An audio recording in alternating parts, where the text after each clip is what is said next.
From one program to the next. Yes. Now let's talk about MOX. Mr. Chairman, I think you've been kind enough to listen to my request to have a more in-depth study of this. 5 minutes, I don't think it's going to do it justice. This is a monumental decision for the country and certainly South Carolina. Ms. Secretary, last year you had $345 million for construction of the MOX program. Is that correct in your budget? Yes, sir. This year it was zero. Is that correct? Yes, we proposed, I think, 275 for starting the termination. Yeah, to terminate the program. I just want the committee to look at, this is a facility in South Carolina. You're welcome to come visit. We'll be glad to host you. In 2013, this is what it looked like. It was 56% complete, the actual MOX facility. 2016, if you could put this is what it looks like today. That's a pretty mammoth place. 70% complete. The contractor says $3 billion gets us to where we need to be. We spent $5 billion to date, and that's what we have for the $5 billion. Now, the bottom line is in 2010, we signed an agreement with the Russians to take the 34 metric tons of excess plutonium and put it through the MOX system so it can't be used for weapons in the future. Is that correct? That is correct. If I may, though, I just say that as you know, we don't agree with the numbers. And secondly, this is only one plant in the whole complex. There are two others, but you do agree that place is real. Oh, I've been there. And we spent $5 billion. It's big. It'd be a hell of a basketball court. So it's big. I don't know what we'll do with it. But the bottom line, now, in 2010, was the new approach you're talking about studied as an alternative to MOX? What is the new approach, very quickly?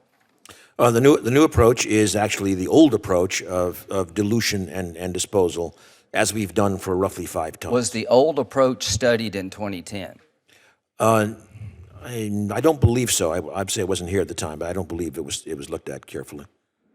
I think also in 2010 there Well, how can it all of a sudden be the best alternative when nobody looked at it at 2010? I think one of the issues is that in 2010, I think first of all, the cost escalation was not fully appreciated, and frankly, the contractors have badly underestimated costs. In 2016, the NDAA Act said that you needed to re-baseline this project. Have you done that yet? That is ongoing. The Army Corps of Engineers is doing that. So in 2010, this new technology we're talking about today actually existed. Did anybody look at it and say, this is better than MOX?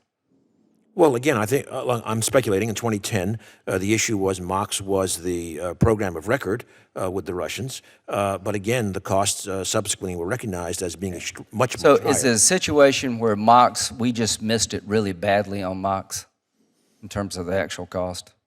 I think, yes, the costs have, as you know, so how bad did we miss it? Dramatically. How much did we miss it by?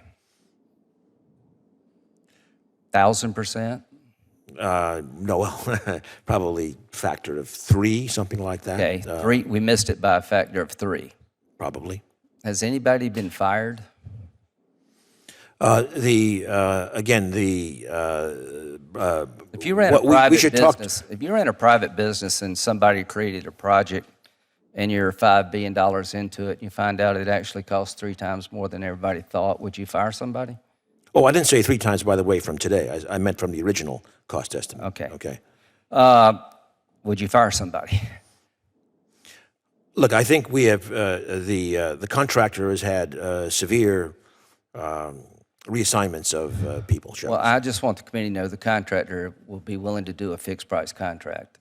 Well, and you and I discussed that with them at some point, and as we know, they came back in an unresponsive fashion. Well, I disagree with you. But how much did the new technology cost?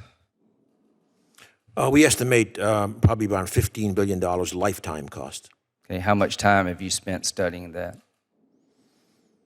Well, again, this is an old technology with essentially no technology risk. Okay, the pathway forward for this new technology, do you have to get an agreement with the Russians before you can implement the new technology? Yes, we have a well-defined, exercised, successfully. How far along are you with the Russians? We have had informal discussions, which have been positive, but frankly, until I think we have a signal in terms of which way we're going, so the formal process has not started. Change course, then hope the Russians agree later? Well, look, we are in a situation where the MOX approach. Is that what you're saying? The MOX approach has extreme uncertainties The biggest one of all is finding $1 billion a year for decades. It's not uncertain. It's just too expensive, you believe. It'll Well, work, won't it? Presumably, there is a higher Well, it technical works in risk, but we France. assume it will work, of course. Works in France, doesn't it? It turns out that argument was used by the contractors mistakenly. So it doesn't work in France? It works in France in a very different process, under a very different regulatory regime, not using weapons plutonium that brings in additional complications. My time is up. It seems to me that we started a project that apparently nobody knows if it even works.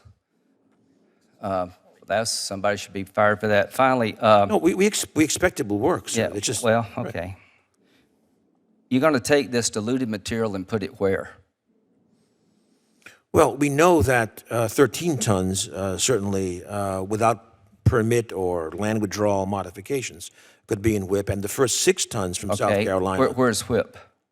That's in New Mexico. Have you talked to Senator Udall about this?